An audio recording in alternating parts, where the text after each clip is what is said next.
कभी कभी हम अपनी रोजमर्रा की जिंदगी में ऐसे लोगों से गुजरते हैं जिन्हें हम बस सतही नजर से देखते हैं।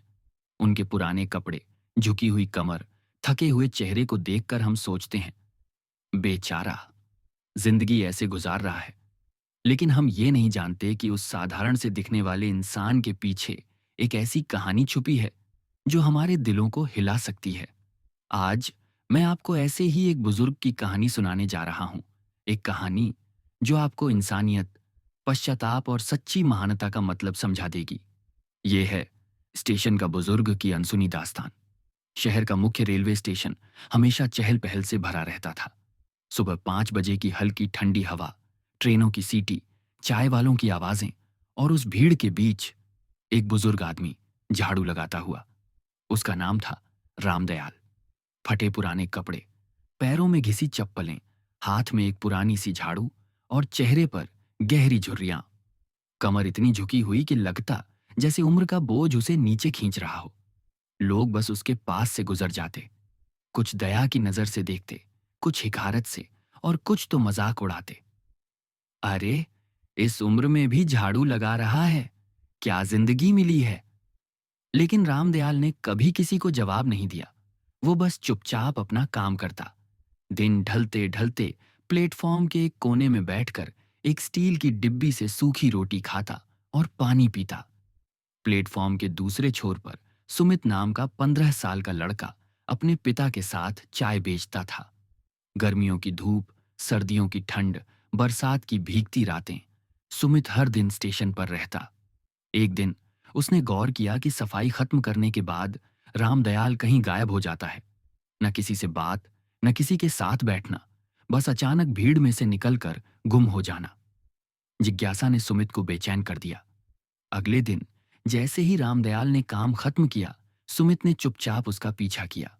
रामदयाल स्टेशन से बाहर निकला, तंग गलियों, कच्चे रास्तों और भीड़भाड़ वाले बाजार से गुजरते हुए करीब 3 किलोमीटर दूर एक छोटे से मोहल्ले में पहुंचा। वहां एक पुराना, जर्जर सा झोपड़ा था। दीवारों पर दरारें, छत पर टपकने के निशान, और दरवाजा बस आधा खुला हुआ। सुमित ने खिड़की के पास जाकर अंदर झांका और उसकी आंखें भर आईं। अंदर करीब 25 बच्चे फर्श पर बैठकर पढ़ाई कर रहे थे। उनके कपड़े पुराने और फटे हुए थे, लेकिन उनके चेहरों पर एक अनोखी चमक थी। पुराना ब्लैक बोर्ड, टूटी कुर्सियां और कोने में रखी कुछ पुरानी किताबें। तभी रामदयाल अंदर आया, अपनी कमाई के कुछ सिक्के और नोट एक महिला को दिए और धीमी आवाज में कहा, ये बच्चों की फीस और खाने का इंतजाम कर देना बहू। महिला ने मुस्कुराकर कहा, आप न होते तो ये बच्चे आज भी स्टेशन पर भीख मांग रहे होते बाबूजी। रामदयाल बस हल्की मुस्कान के साथ बच्चों की तरफ देखने लगा। अगले दिन सुमित ने हिम्मत जुटाई और रामदयाल से पूछा, बाबूजी, आप ये सब क्यों करते हैं? आप तो बस सफाई कर्मी हैं, फिर बच्चों की पढ़ाई का खर्चा कैसे उठा लेते हैं? रामदयाल ने कुछ पल चुप रहकर लंबी सांस ली। बेटा, मैं बस सफाई कर्मी नहीं था, कभी मैं इसी स्टेशन का स्टेशन मास्टर था। सुमित हैरान रह गया। तो फिर अब झाड़ू क्यों लगाते हो? रामदयाल की आंखों में नमी आ गई। क्योंकि मेरे एक फैसले ने कई जिंदगियां लूट लीं। सालों पहले की बात थी।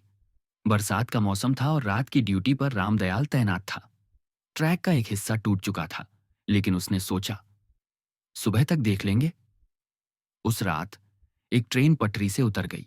दर्जनों लोग मारे गए। उनमें 18 बच्चे भी थे जो स्कूल पिकनिक पर जा रहे थे। बेटा, मैं बच तो गया, लेकिन मेरी आत्मा मर गई। सरकार ने मुझे नौकरी से निकाल दिया।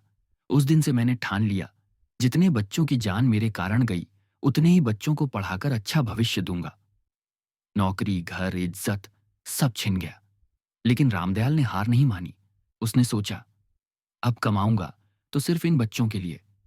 वो सफाई कर्मी बन गया, क्योंकि यही काम तुरंत मिल सकता था। दिन भर झाड़ू लगाता और शाम को उन बच्चों के स्कूल जाता। धीरे धीरे 5 बच्चे, फिर 10 और फिर 25 बच्चे उसके साथ पढ़ने लगे। एक बरसात की रात स्टेशन पर बाढ़ का पानी भर गया। एक ट्रेन प्लेटफॉर्म के पास रुक गई और यात्री अंदर फंस गए। उनमें रामदयाल के स्कूल के 10 बच्चे भी थे। बिना सोचे उसने अपनी उम्र की परवाह की बिना पानी में छलांग लगा दी। एक एक कर बच्चों को बाहर निकाला, लेकिन तेज बहाव में खुद बह गया। लोगों ने उसे अस्पताल पहुंचाया, लेकिन हालत गंभीर थी। उसने डॉक्टर से कहा, अगर मैं न बचूं तो इस स्कूल को बंद मत होने देना। कुछ घंटों बाद उसकी सांसें थम गईं। अगले दिन अखबारों में छपा, स्टेशन का सफाई कर्मी असल में था बच्चों का मसीहा। शहर के लोग जो कभी उसे नजरअंदाज करते थे, अब उसकी तस्वीर के सामने मोमबत्तियां जलाने लगे।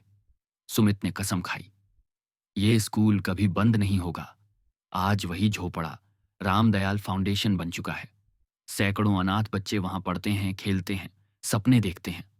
रामदयाल चला गया, लेकिन उसने ये सिखा दिया कि असली हीरो वो नहीं होता जो नाम कमाए, बल्कि वो होता है जो गुमनाम रहकर दूसरों की जिंदगी बदल दे।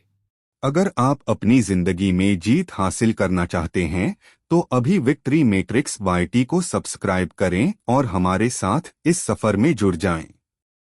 आपके सपनों को सच करने का यही सही वक्त है।